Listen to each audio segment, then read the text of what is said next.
traição, trazido na covardia. E se fosse luta honesta de lá, ninguém trazia. Na pele eu trouxe a noite, na boca brilha o luar. Trago a força e a magia, presente dos orixás. Quando eu venho de Luanda, eu não venho só. Quando eu venho de Luanda, eu não venho só.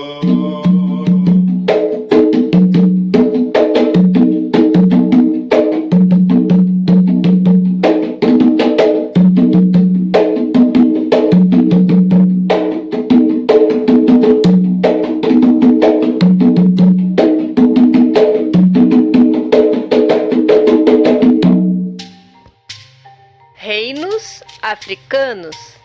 Compreender a cultura africana, sua gente, sua formação, sua diversidade étnica e o seu papel econômico é de vital importância, pois somente assim poderemos desmistificar dogmas e imaginários populares, superar estigmas, preconceitos históricos e visões romantizadas construídas ao longo dos séculos.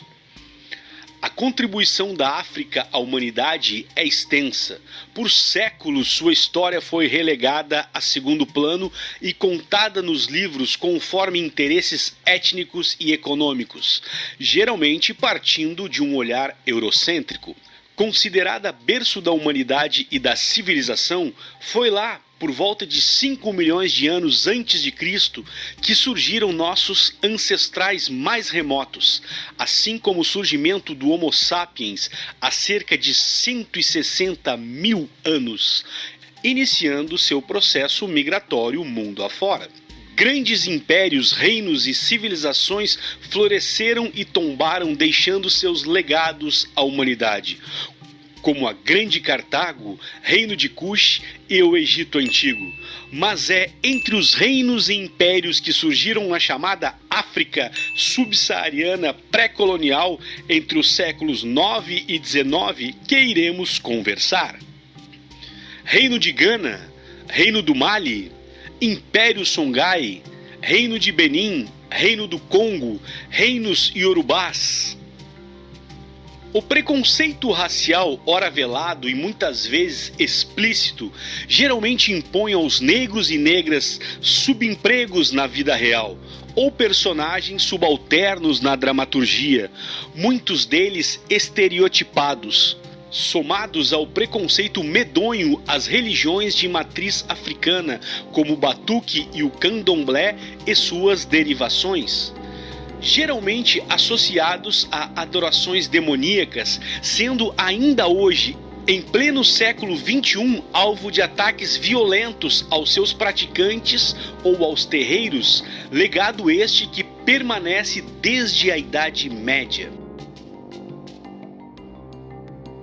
Estima-se que por volta de 4 milhões de africanos escravizados aportaram no Brasil entre os séculos XVI e XIX.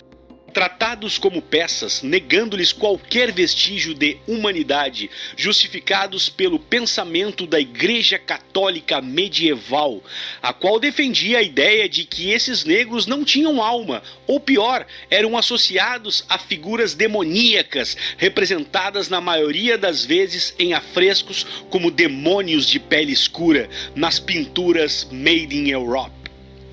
Vamos aqui tentar ao máximo desconstruir esse imaginário e conhecer a verdadeira África, partindo de uma visão crítica e historiográfica, e assim desmistificar muito do nosso equivocado imaginário. Poder.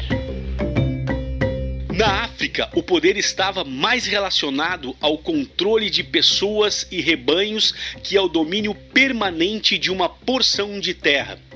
Daí que os chamamos impérios africanos. não representavam exatamente entidades territoriais com fronteiras definidas como na Europa. Durante muito tempo, os sistemas agrícolas foram móveis, ou seja, eram adaptados ao ambiente ao invés de o transformarem. O pensamento social centrava-se, portanto, na fertilidade e na defesa do homem perante a natureza. As populações de número restrito e que detinham grandes extensões de terra manifestavam as diferenças sociais a partir do controle sobre o povo, a posse de metais preciosos e a criação de gado onde o ambiente permitia, sobretudo no leste e no sul. Algumas regiões escaparam a essas limitações, como, por exemplo, o norte da África, embora submetido a um distanciamento relativo em referência ao restante do continente pelo Saara. Do outro lado, na maior parte da África tropical, o primeiro envolvimento com o mundo exterior em larga escala ocorreu por conta do tráfico de escravos e do comércio de sal, ouro, marfim, algumas especiarias e óleo de palma. Por ironia, um continente subpovoado foi o grande exportador de pessoas em troca de mercadorias. É fundamental que possamos perceber que a África é um continente composto por uma diversidade cultural, política, religiosa e econômica, fato que podemos constatar em depoimentos de muitos viajantes europeus, como é o caso de um certo visitante holandês, que não escondeu sua admiração por Benin, que era cortada por uma avenida mais larga que a principal rua de Amsterdã. Ou o relato dos portugueses que se espantaram com a muralha de 130 quilômetros de extensão por 7 metros de altura em Ijebu-Odê. Ou Vasco da Gama ao chegar à costa oriental da África, que encontrou portos cheios de comerciantes de todas as partes do Oceano Índico. Relatos de viajantes árabes como Ibn Batuta e Ibn Khaldoun, que estabeleceram forte comércio com a África subsaariana, o qual também ocasionou a conversão de muitos africanos ao islamismo. E, obviamente, aos relatos dos griots, contadores de história, músicos, poetas, que preservaram a história africana a partir da oralidade, os quais tinham tamanha importância que geralmente eram preservados do cativeiro e da morte em caso de guerra. O meio ambiente africano e seus recursos naturais. O continente africano está separado da Europa pelo Mar Mediterrâneo e da Ásia pelo Mar Vermelho, mas liga-se a ela por meio de sua extremidade nordeste, o Istmo de Suez.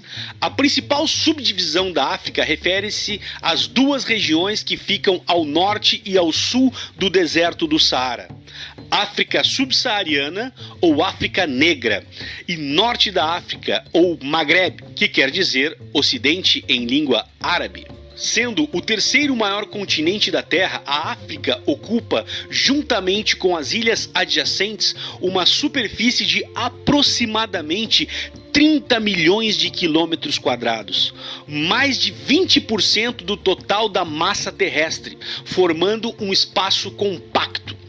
O território africano é um planalto vasto e ondulado, marcado por 4 grandes bacias hidrográficas: a do Nilo, a do Níger, a do Congo e a do Zambeze. Os rios praticamente não são navegáveis a grandes embarcações, devido a um grande número de corredeiras, dificultando o acesso ao interior do continente.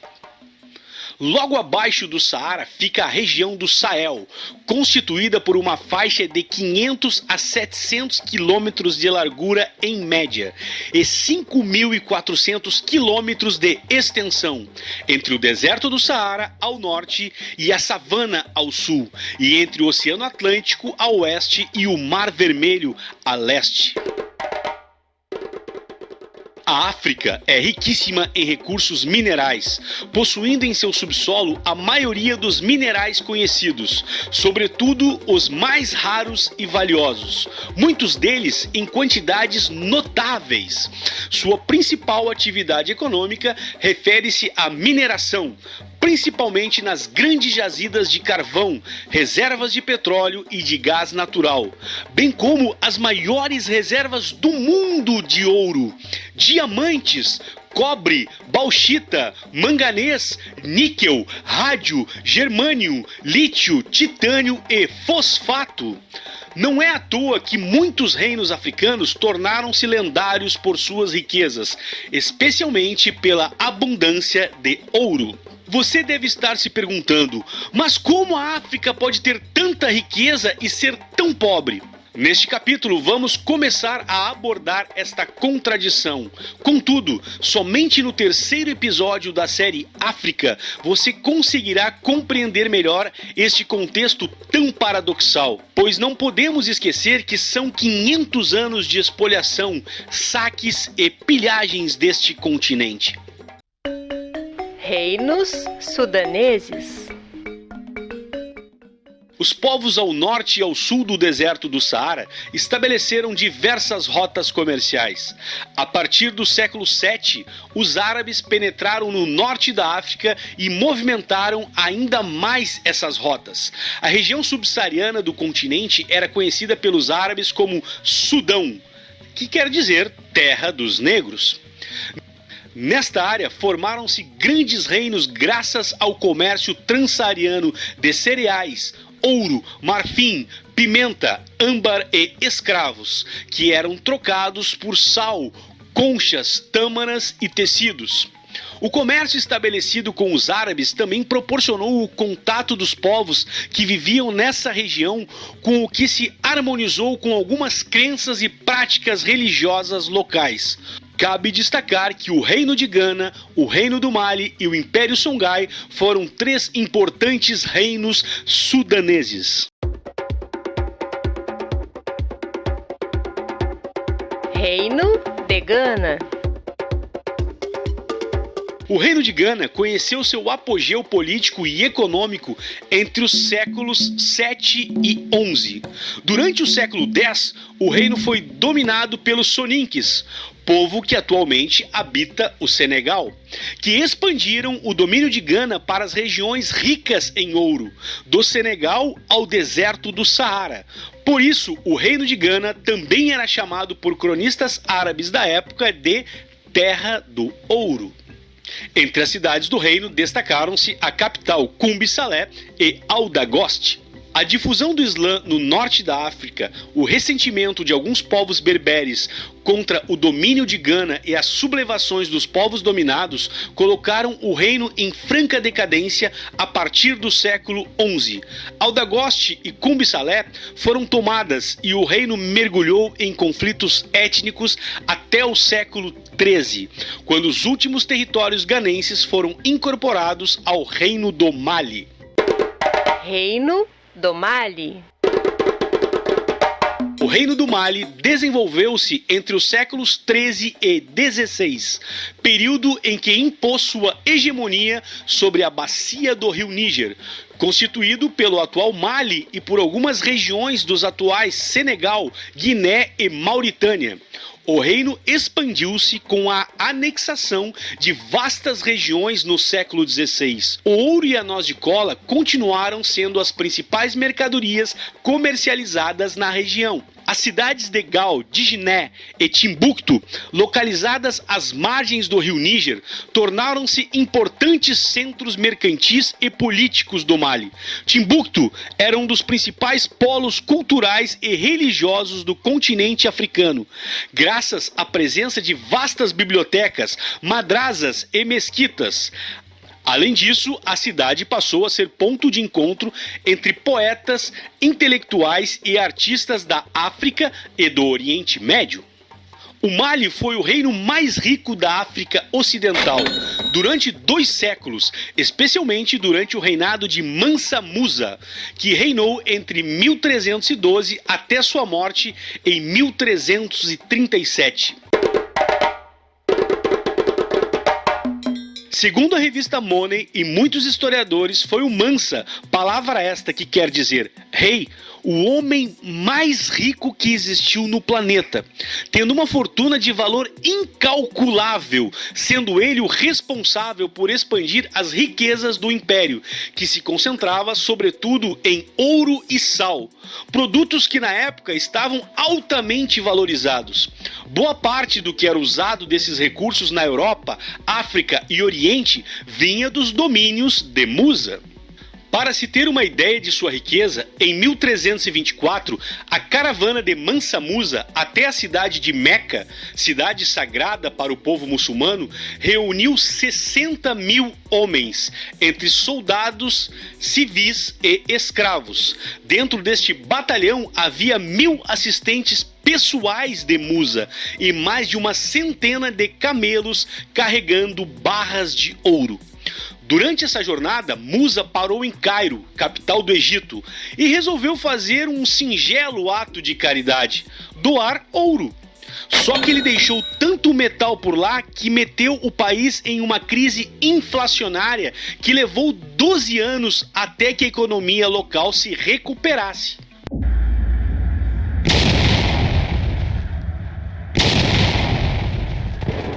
Porém, devido a conflitos dinásticos, o Reino do Mali enfraqueceu e perdeu sua hegemonia ao ser derrotado e incorporado pelo Império Songhai, um poderoso império muçulmano que dominou a região entre os séculos XIV e XVI. Império Songhai. Estabelecido nas margens do rio Níger, o Império Songhai desenvolveu-se no entorno da cidade de Gao. Após a conquista da cidade, no século XV, os Songhai iniciaram um processo de conquistas territoriais. Atraídos pelas riquezas das demais cidades do Mali, conquistaram posteriormente Djiné e Timbuktu.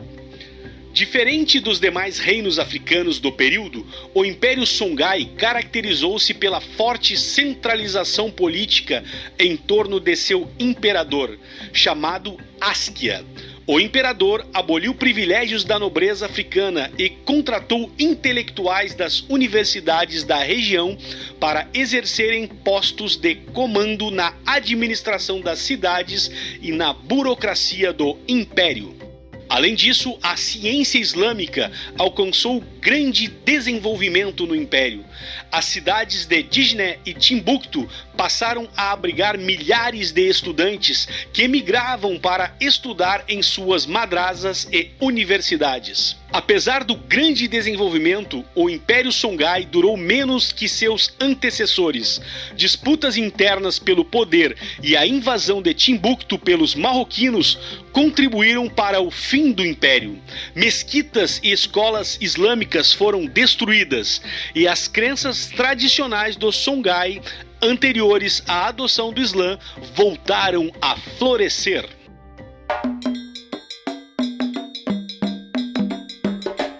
Reinos iorubás.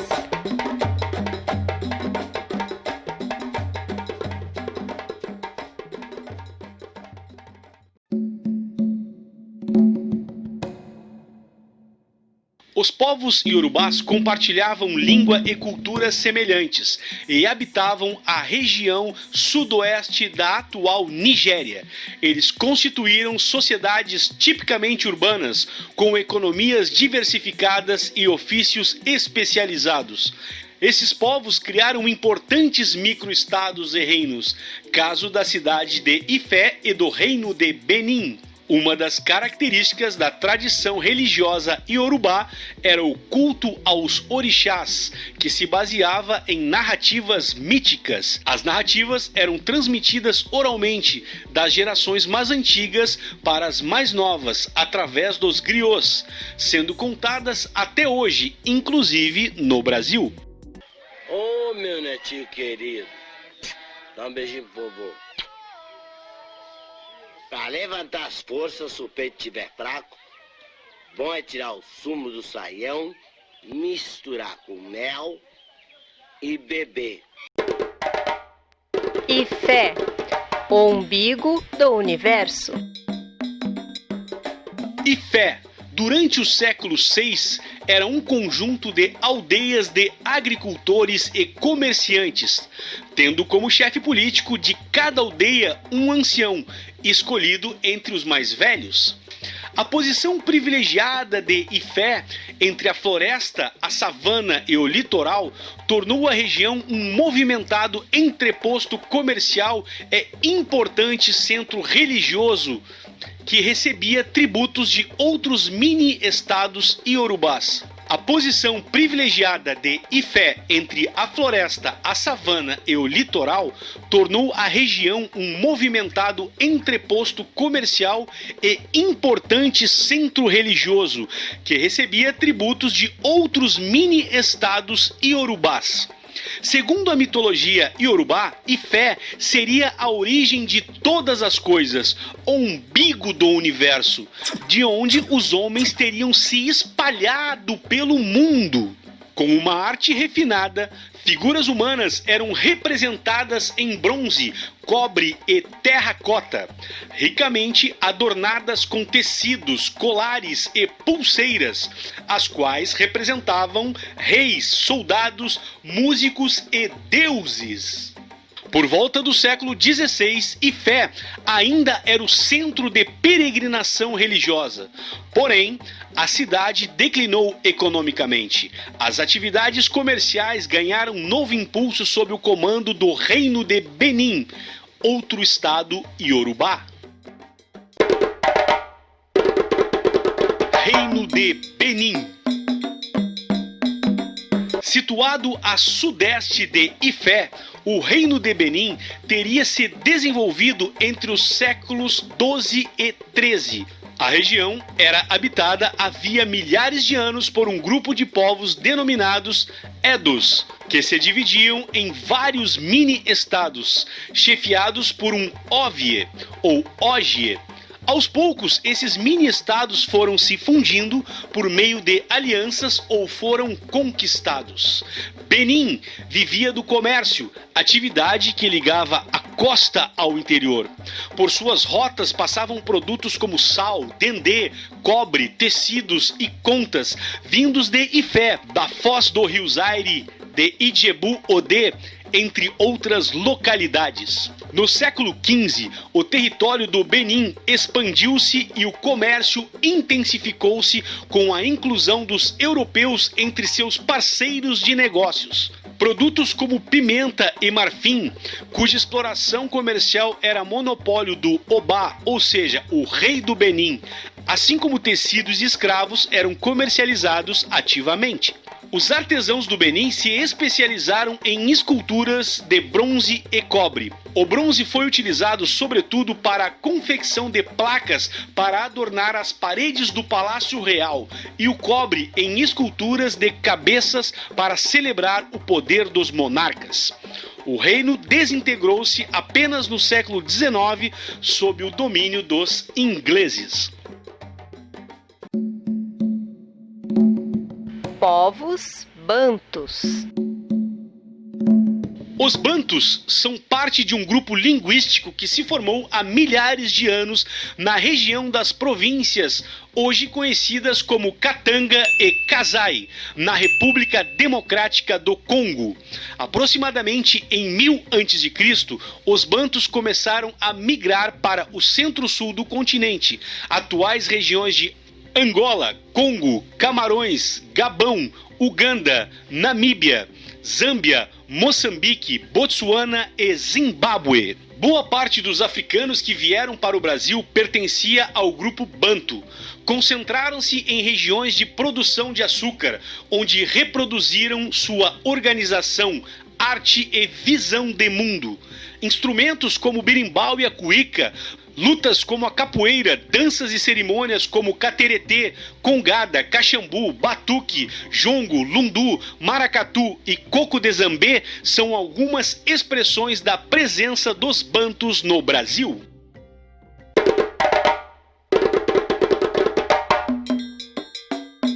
Reino do Congo. Fundado no século XIV, o Reino do Congo ocupava grande extensão da África centro-ocidental e reunia diversas províncias. A população era formada por povos do grupo Banto, especialmente os Bakongo. Além disso, o comércio da região era bastante desenvolvido, principalmente de tecidos, sal, metais e derivados de animais, que foi impulsionado após o contato com os portugueses no final do século XV. Em 1485, o navegador português Diogo Cão, que havia visitado o Congo pela primeira vez em 1483, retornou à região com instruções do rei de Portugal, Dom João II, para estabelecer contatos amistosos com o governo local. Acompanhado por intérpretes e conhecedores das línguas africanas, foi recebido por Nzanga Nkugu, o qual iniciou relações diplomáticas e mercantis que impulsionaram o comércio de escravos. Quando retornou a Portugal, Diogo Cão levou consigo um grupo de congoleses que aprenderam sobre os costumes, a religião e a língua portuguesa. Posteriormente, foram levados de volta à África com presentes para o Manicongo. Dessa forma, o relacionamento entre os governos do Congo e de Portugal estreitou-se. O rei do Congo iniciou um processo de assimilação da cultura portuguesa e de estreitamento das relações diplomáticas e econômicas. Disposto a abraçar o catolicismo em 1491, Nzinga Nkugu foi batizado e recebeu o nome de João. Dom João I do Congo mandou construir no reino uma igreja de madeira ornamentada com objetos vindos de Portugal. Além disso, solicitou ao rei português que providenciasse professores para ensinar os mandamentos da fé católica e a língua portuguesa aos congoleses que foram enviados a Portugal.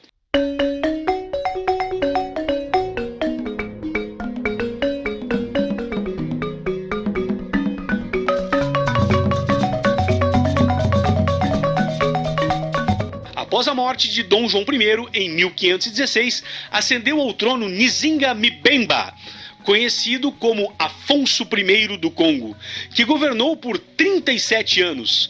Afonso I centralizou o poder político, impulsionou o comércio com a ajuda dos portugueses, expandiu as fronteiras e desenvolveu as cidades do reino. Como missionário, divulgou os mandamentos cristãos e ressaltou a necessidade de educação formal, valorizando a leitura e a escrita. É importante destacar que o catolicismo não pôs fim às tradições religiosas locais.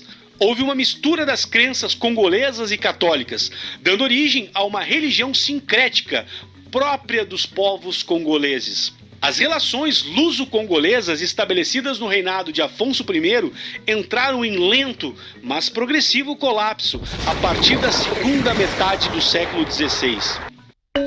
Família e sociedade. Na maioria das culturas africanas, a fertilidade constituía atributo essencial para homens e mulheres. Quem não podia ter filhos era desprezado. Assim, o número de filhos de uma família era proporcional ao seu prestígio na comunidade. As mulheres férteis eram disputadas e até mesmo raptadas pelos seus pretendentes. Além disso, homens ricos podiam casar-se com dezenas de mulheres e ter centenas de filhos. A proteção das mães e das crianças era responsabilidade de todos. Essa noção de responsabilidade coletiva foi marcante em muitos povos africanos, para os quais não se separava o grupo do indivíduo. Nessas comunidades, as pessoas ajudavam-se, trabalhavam para o bem comum e viviam em prol da coletividade, que podia ser composta pela linhagem familiar ou até mesmo por todo um povoado que se considerava descendente de um mesmo ancestral. Lembra a Grécia Antiga, não lembra? A mulher africana exercia um papel fundamental nas famílias, pois além de procriar, era responsável pela agricultura, pela criação de animais, pelas tarefas domésticas e pela produção de artesanato. Aos homens cabiam as tarefas de preparar o espaço para as roças, construir casas, caçar e guerrear. Os idosos, por sua vez, ocupavam uma posição privilegiada. Os anos vividos denotavam sabedoria e proximidade aos deuses. O culto aos ancestrais era uma das bases daquelas sociedades, e os idosos, mais próximos da morte, logo se tornariam figuras míticas, ancestrais, protetores dos homens.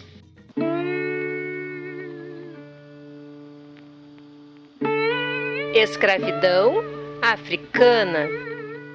A escravidão era praticada na África desde os tempos mais remotos. No entanto, os escravizadores não se entendiam como africanos, nem viam a seus cativos dessa forma.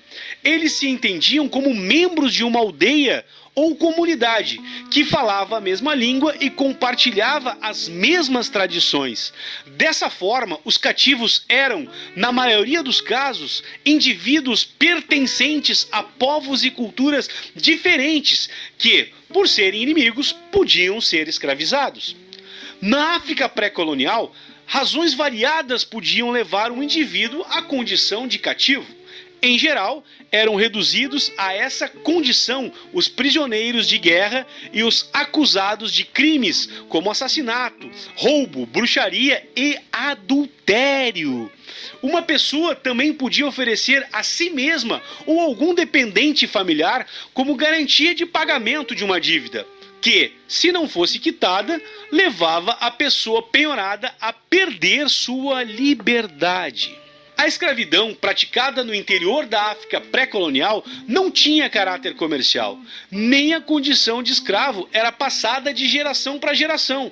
Os filhos de escravos, homens ou mulheres, nasciam livres.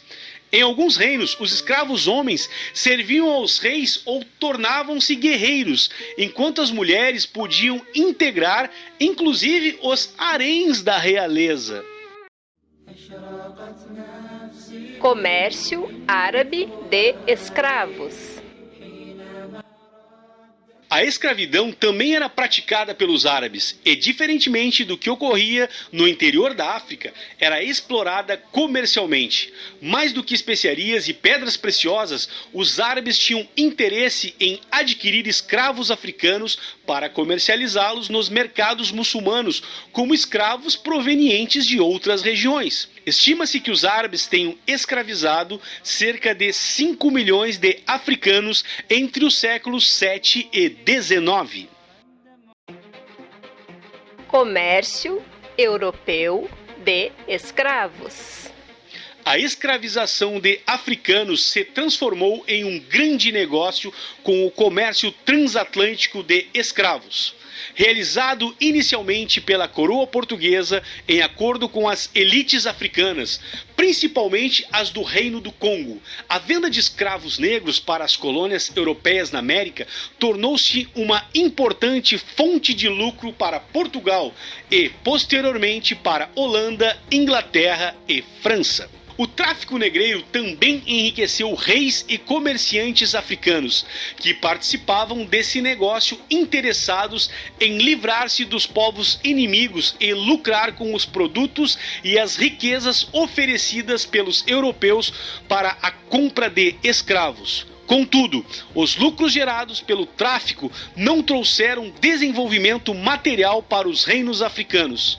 No continente, as guerras entre os diferentes grupos se intensificaram, assim como os ataques para obtenção de escravos, o banditismo e os sequestros. As operações envolvidas no comércio de escravos eram marcadas pela violência.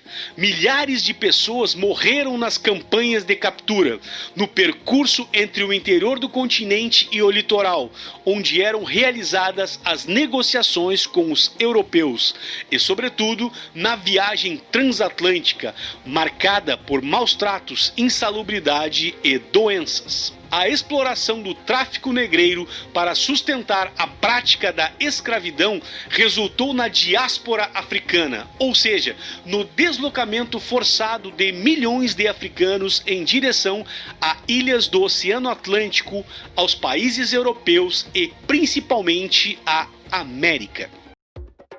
Isso é uma breve síntese da história do continente africano. Certamente há muito mais a ser conhecido, dialogado, debatido e refletido. Desvelar a África é trazer à luz uma parte muito significativa da história da humanidade e, sobretudo, do Brasil. Somente assim poderemos desmistificar e conhecer a verdade sobre as terras que compõem o berço da humanidade, lutando contra séculos de preconceitos sofridos por aqueles que descendem e carregam a africanidade, seja na sua cultura, na sua religião e principalmente na sua pele e em seus corações.